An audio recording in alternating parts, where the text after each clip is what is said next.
Welcome back to City Speak, where we give listeners an insider's view of what local leadership in America means today and features conversations with government leaders and policy experts regarding the biggest issues and challenges facing America's cities, towns, and villages.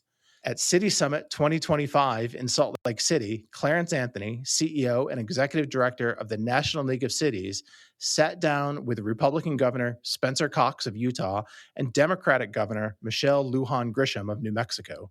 The three former local leaders engaged in a conversation about polarization and strategies they personally use to bring their communities together after tragedies. Please enjoy Clarence Anthony's City Summit fireside chat with Governor Cox and Governor Lujan Grisham.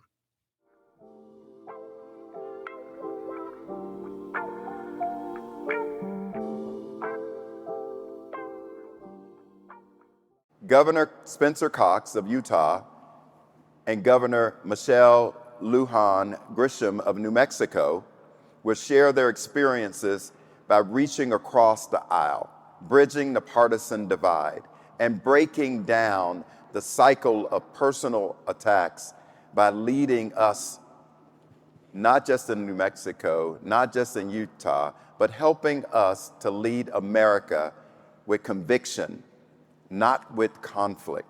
So I want you guys to join me in welcoming Governor Cox and Governor Lujan Grisham to the stage. Y'all give them a National League of Cities hand. Good to see you, baby. This is great. Governor, good to see you. All right, y'all welcome our guests to the stage. First of all, we're just going to have a conversation, and when the governor and I met, we fell in love because of the bald head thing. It's so good. Look at it. Look at it. Don't we look nice? Do you know how hard it is? They have matching powdered heads. I have to tell you, to follow Tim Shriver's hair it's impossible. It's impossible. When I met him backstage, that's the first thing he looked at was my bald head instead of my eyes. So that's right. My eyes are down here, Tim. I know. Right. Yeah. I get it all the time. That's a universal response. Women feel the same way. Okay. That hair is unfair. Unfair. All right, I lost control already. And this is how we were backstage. It's just such a blessing to be able to meet you both. And I always start a conversation of leaders and asking them their why. And why I ask that is just I want to understand what made you decide to get involved in public service and run for public office? Because that tells you a lot about how you lead as well. So, Governor? I tell this story a lot, and I'm going to do a segue. I mean, I think sometimes, unless you're asked, particularly for women in politics, you don't think about what your upbringing lends to your wanting to make a difference for other folks. And I had an extremely sick and disabled sister, and I watched my parents have to fight to just do basic health care. And in fact, you couldn't get it in our state. She blew through her insurance caps with cancer before she was 3 years old. And so my parents had to figure out a different way to navigate that. But I think the best story, and it sheds a light on my odd humor, I was out of law school and had worked for a big firm while in law school and recently married and 2 little kids. And I really didn't have a plan. And I didn't really have a job either. And I got a bill in the mail. It said, pay your dues. It was $275. It might as well have been $275,000. I didn't have it. And I called the state bar mad. And they said, you got to pay it. But you could work for us and work it off. And I went, all right. And they had a program which most states have. They might call it something different, but it's required by the Older Americans Act, and it's a legal services program for senior citizens. And I have just passed the bar, so I am the smartest lawyer in America. I know everything. And how this program worked, and I promise I'll speed up, somebody calls, you answer the phone, and you offer some basic legal information, but you're cautious about legal advice, and you know me, cautious is a problem. And it's not a thing. Yeah. It's not a thing for me. And this 90-year-old man calls me up and he's angry, and he has no real next of kin. He's got a long lost cousin, and he's trying to prepay for his cremation, and they won't let him because you have to have a release from your next of kin. And this is how he asks me the question, and I'm done. He says, is cremation legal in New Mexico? And I've just passed the bar. I know everything. I don't need to check. And I say immediately, yes, but only if you're dead. And I think that's the funniest thing I have ever said. And my 90-year-old is not amused. And I didn't ask his name. I didn't hear, which is part of why we're here, I didn't hear his story. I didn't give him the time or dignity that he deserved. And it took me a long time to find him, and I did, and we changed the law, and he got to die with respect and dignity, and solving problems is what drives us to do these jobs. I love that. Thank you. Governor Cox? But also, it was kind of funny. It sort of funny.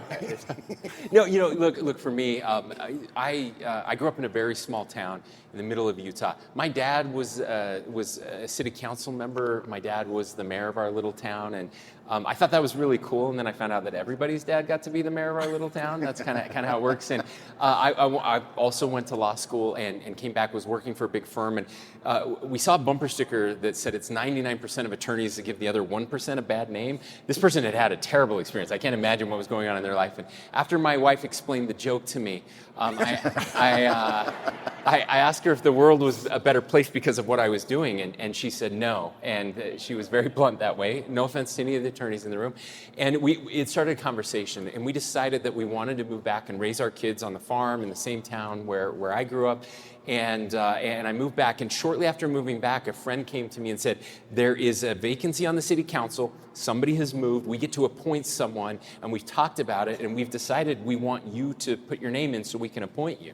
And I was flattered, and I thought, this is great, tell me why you think I would be good at it. He said, well, we can't get anybody else to do it, and he said, we have this huge legal problem and we can't afford an attorney, and we assumed if you were on the city council, you would do all the free legal work for us. And $20,000 of free legal work later, I was on the city council, and for the same reasons, I found that we had an opportunity to solve problems, and I liked solving problems. I liked making things better. All my cousins are volunteer firefighters and first responders, and I had a different skill, having been to law school. I was the only person, maybe there was one other person in my town who had a law degree, and I could offer that and help, and so it was a way to get back. I got to be the mayor in that small town after that, and I loved it, and we both served in local government, which I think is really important. Got our start there. I always say if I could change one thing about my legislature, it would be to put a requirement in that you can't serve in the legislature if you haven't served in local government. It would make a huge difference. Well, I was gonna ask you the question, why did you go down in your level of service of government? I know. But I'm not going to do that. Fair. It's fair. Let me ask you a question. How has things changed, you think, in terms of constituency services, engagement of political leaders with the public? Yeah, I mean, how does it feel to be elected officials at the worst time in 50 years to be in elected office? Look, I can tell you from when I was first elected to the city council, appointed to the city council in 2004 until today, it is so different. It is so toxic. I think people have gone feral a little bit.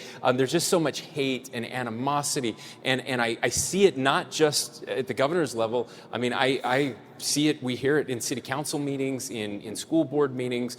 It's really tough out there right now, and so I'm so grateful that Tim Shriver and that we're having these conversations, because I do think there's an opportunity for us to change that narrative. I think people are desperate for something different, but they feel trapped. We've convinced, especially an entire generation of young people who think this is how it is, right, and this is how it's always been, and it's not. We know better. There's a nostalgia for going back to something better, something different.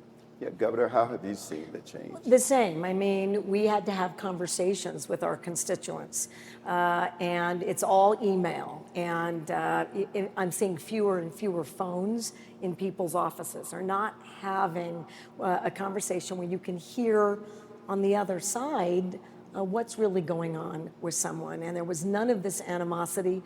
The other thing that I think we have to really also be talking about is the disinformation. If I, as an elected leader, said, this is the fact that I'm dealing with, people believed me. And if I made a mistake, they also respected and knew that I would own it. I made an earnest mistake. I didn't give you the fact correctly, so now I'm going to call you back, and I'm going to give you the right information so that we can solve problems together. The assumption is that I'm not telling the truth. The assumption is that I'm never fact-based, and we have to do a better job making sure that elected leaders get support for telling the truth, for owning it when we make a mistake, and for getting people back to agreeing, stipulating. These are the facts. Our strategies might be entirely different about what to do about those set of facts. But we've really discarded that as a baseline. Look, I worked for 8 years as a Democrat for a Republican governor. And a lot of my Democratic friends at the time as an appointee were really angry about it. They were mad about, New Mexico's been, a pretty blue state for a long time, although we're really more purple like the rest of the country. We're in the middle. I don't even really like that label, but we have that label. And my Democratic friends and colleagues are really angry at me. And I said, he wants to solve problems. He's more fiscally conservative. That means that we can put money aside for people's retirements and planning. That's not a bad thing. There's a role for me as a problem solver in this administration. It isn't just one set of ideas. It's more of a set of values about the people that we serve. And we need to get folks to talk more like that than about where we disagree. And Clarence, can I just add one Yes. thing there? Like when I studied political science in college, and the first thing we learned is That's that all— what's wrong with I know, you. I'm broken because of it. I didn't say I was good at it, but I studied. The first thing we learned was that all politics is local. And when a presidential candidate came to your state, they would get a briefing book to learn about a water project in your state so they could stand up and talk about it. And you would think, I like him because he gets us, right? That is not true anymore. All politics is not local. All politics is national. And if something happens in New York City or LA, all of us are going to hear about it. And we're having these debates in a venue that you have no control over, right? But everybody wants to talk about it. That's all they care about because of cable news and because of social media and the problems that come from that. So much of the disinformation, right, comes from those areas. But I think that it just makes your job so much harder. We're not making you feel better about anything right now, but sometimes commiserating is really important. And it's cathartic. But we see that, and that is deeply problematic when you're trying to fill some potholes. Right, but it should Go ahead. incentivize us. And this group right here, right now, is the best incentive for me to go back to my capital and my home state and think about ways to keep bridging these divides and to get people to work better together and to be kinder in that aspect. This is exactly what I think moves the needle. Well, Governor Cox, you founded a concept called Disagree Better as a way to lower the temperature when people are having conflict or having a challenging conversation. You often talk about healthy conflict as a goal. How do you do that? What does that look like? Because those are words, Yeah. but put a vision to it so that we can figure out as local leaders, how do we use that example in our local communities? Yeah, well, you heard some of this earlier, and hopefully, I think we have a handout on all of your chairs talking about Disagree Better and some opportunities that are there. But it's actually pretty simple. I mean, it really is just conflict resolution. Pretty simple stuff. But you have to start from a position of respect for the person that you're engaging with. Now, we chose Disagree Better, that terminology very intentionally, because disagreeing better is not just about being nice to each other. And we do need to be nice to each other, and I encourage more of that. But this is politics, and we are trying to get things done. It is about actual disagreement. I'm not telling anybody that they need to compromise their values, that they just need to give up. But I am telling you that you actually have to engage. We're so blessed to have a Constitution that forces us to work together. That was the entire idea of the framers, is that it would push us together. We would have to build coalitions. And it means when you get into a very intense situation that you look the person in the eye, you treat them with respect, which means you attack the idea, not the person. We don't tear them down. We look for common ground if we can find it. So always searching and probing, looking for a third way. So often we get forced into these false choices, a zero-sum game, when there are better choices out there. So don't take the bait. We always try to take the high road when we're having these conversations, and we don't define people by their politics.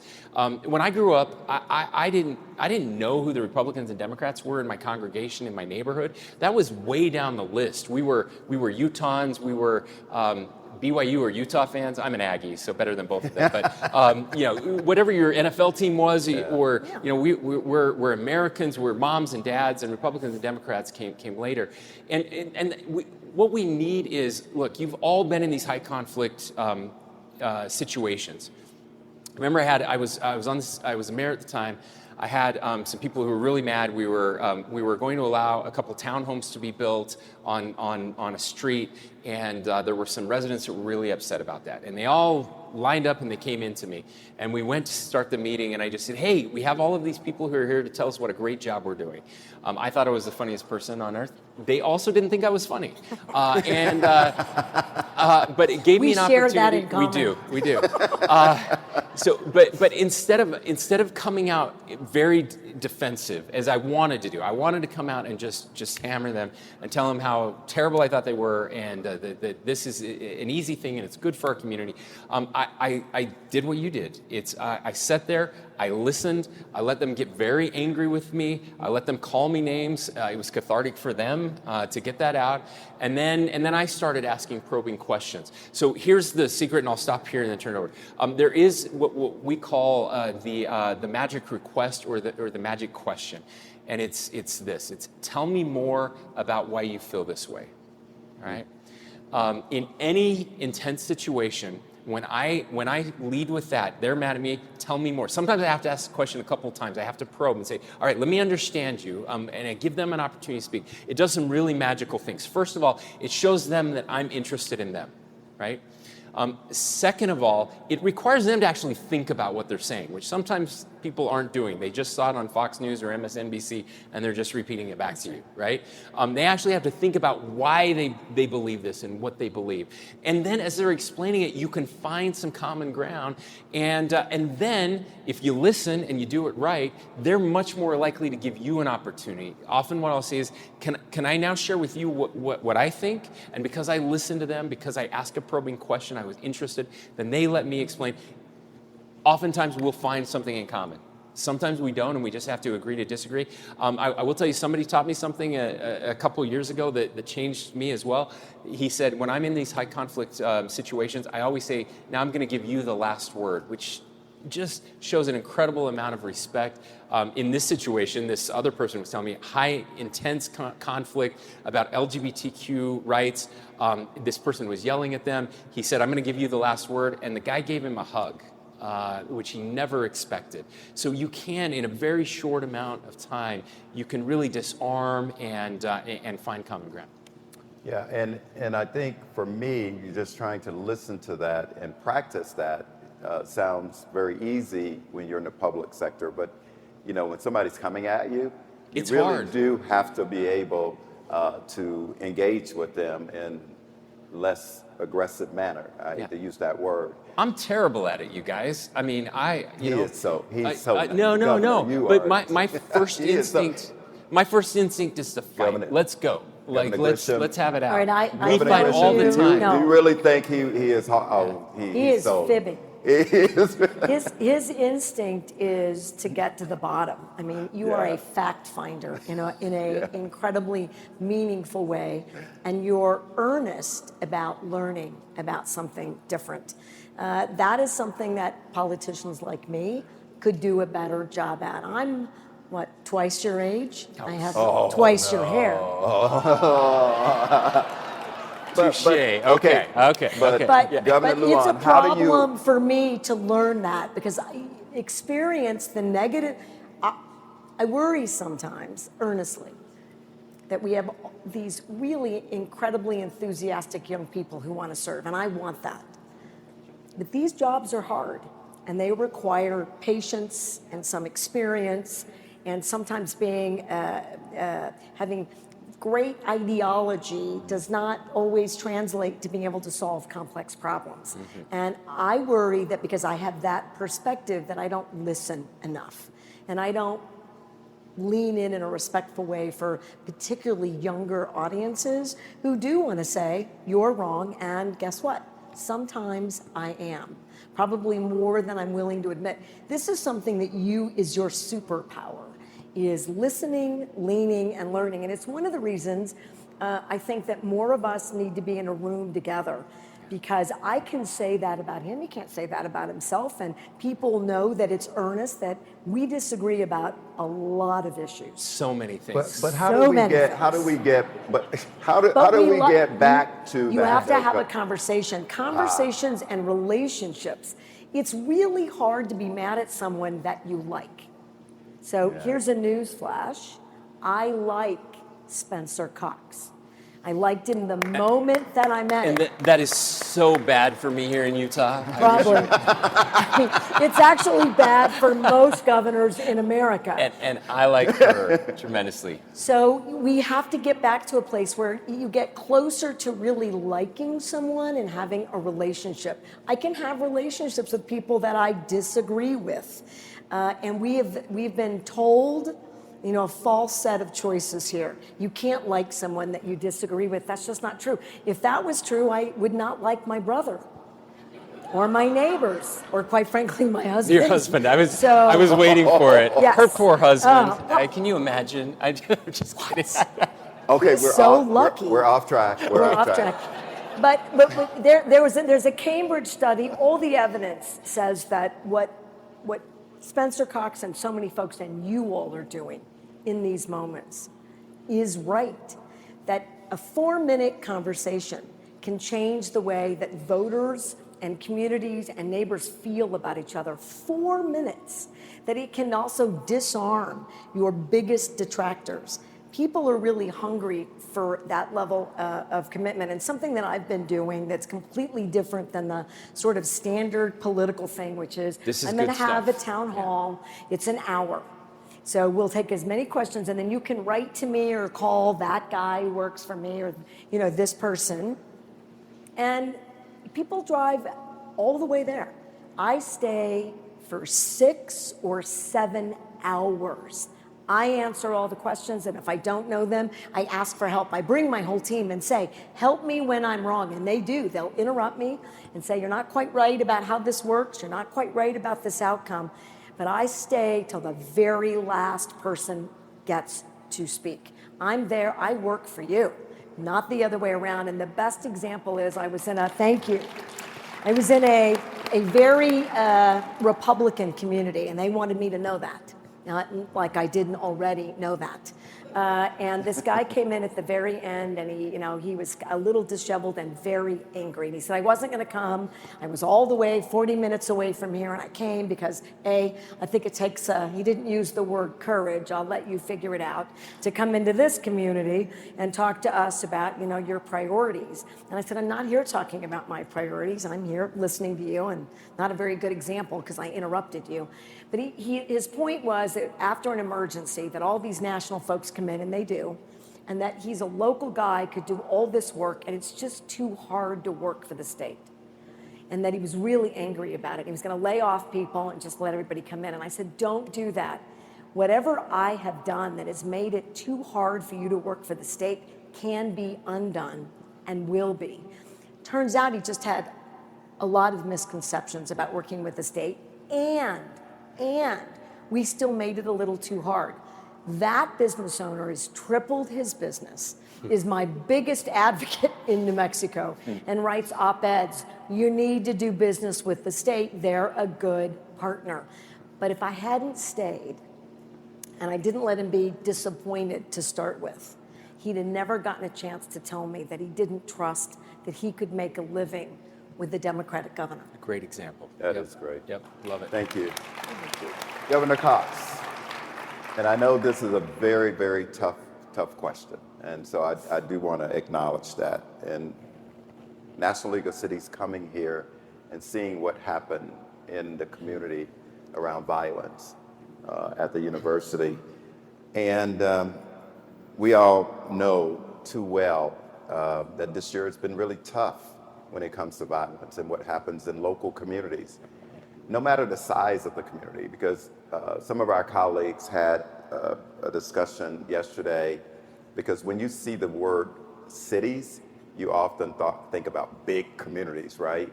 But these are leaders from rural, small, urban, cities or towns and villages all over America.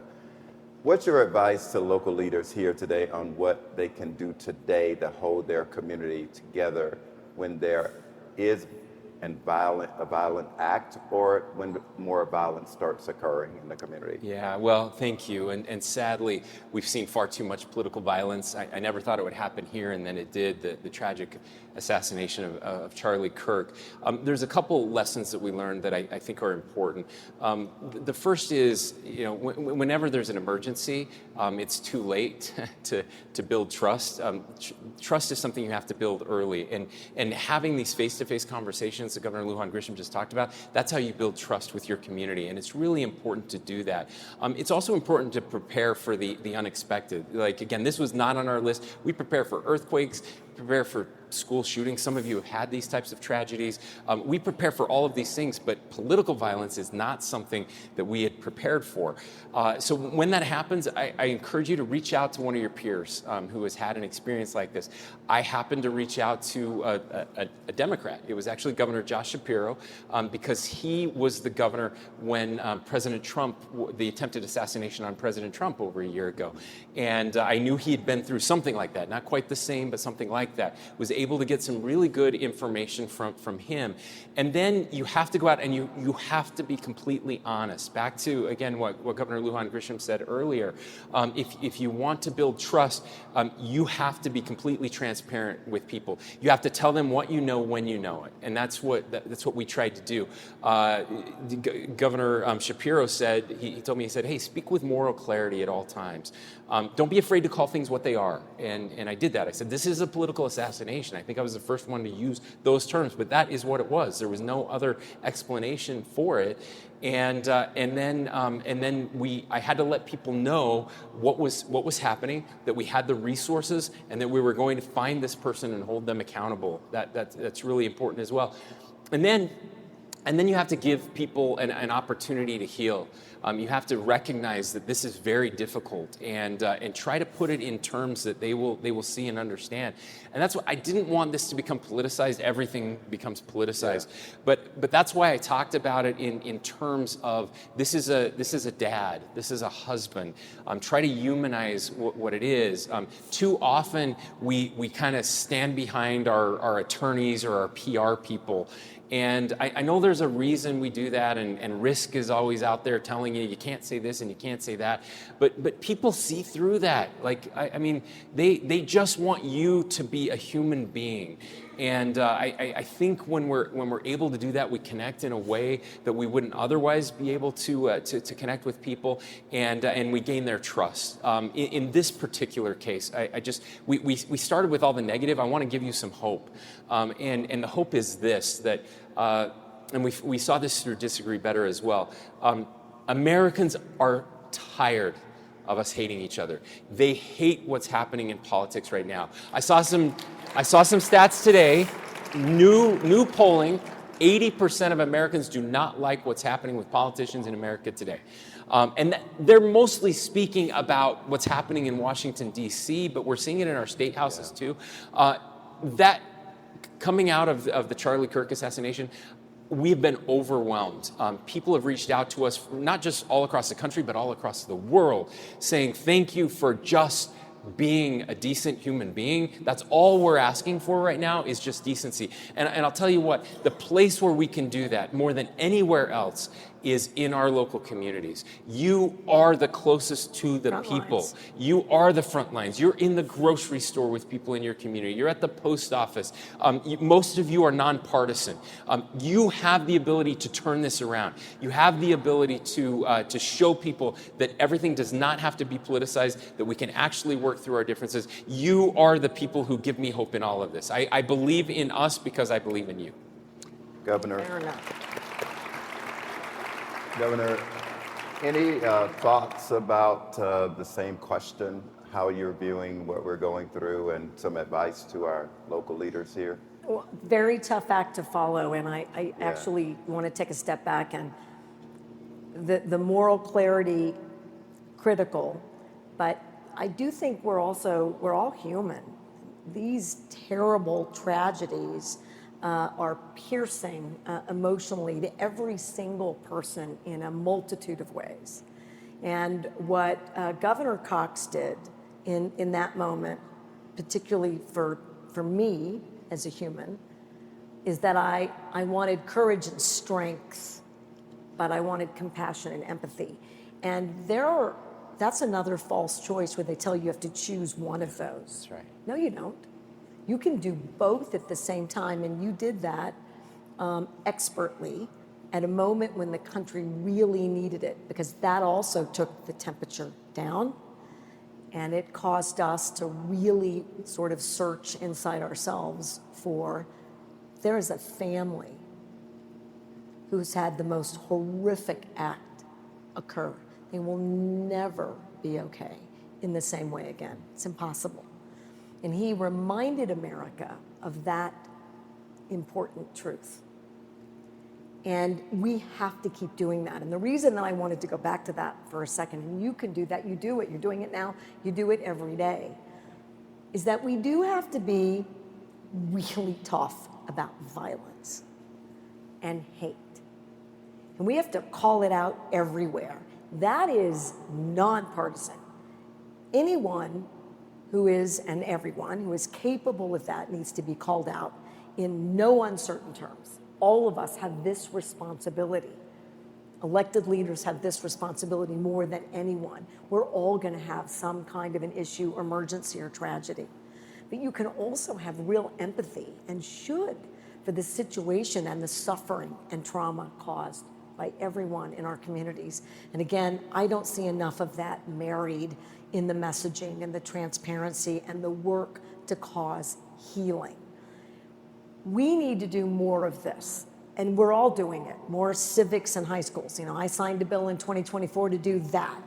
More work in mid-schools. We're doing work in other governors and other mayors and other city councilors and other county commissioners around college campuses.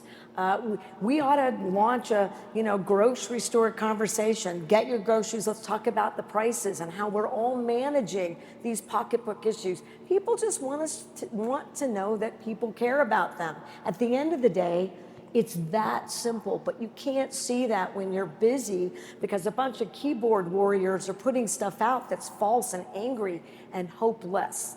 There's a lot more hope. When 80% of America wants us to just solve problems, to figure out a way to communicate with each other, that is the best sign about the future of America that I have seen in a long time. And the fact that you were willing to have the two of us tease each other and chat about what our goals for America is incredibly valuable for us as well as for America. And one of the first people to call me after the assassination of Charlie Kirk was Governor Lujan Grisham. Well, I have to say to you guys, what a great conversation. And you really give us hope. And that's what I get from this fireside chat from these great leaders. What you guys did not get a chance to see is the two governors being themselves as colleagues. The titles were gone. The jokes started the minute Governor Cox walked up. Some we cannot tell you in public. Some we want to tell you. I want to tell, but the governor, Lujan Grisham, I can't. Okay, so I got it. You and I are buddies now, right? I have a wicked sense of humor. I'm a bit naughty. Is.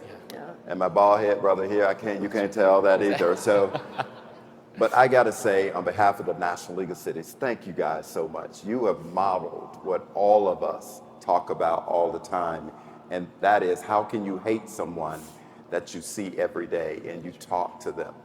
You most often can love them easier than hating. So National League of Cities, let's give them a round of applause. Thanks, everyone. Governor, thank you for being here.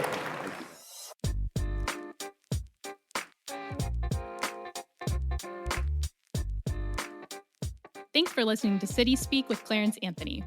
If you like this show, let us know. Share this episode with your friends and make sure to subscribe. We're curious to hear what you think, what you want more of, and how we can improve. If you have feedback or an idea for a guest you'd like Clarence to sit down with, send us your thoughts at cityspeakpodcast@nlc.org. Join us next month for a new episode. Like and subscribe here or wherever you get your podcasts. See you next time.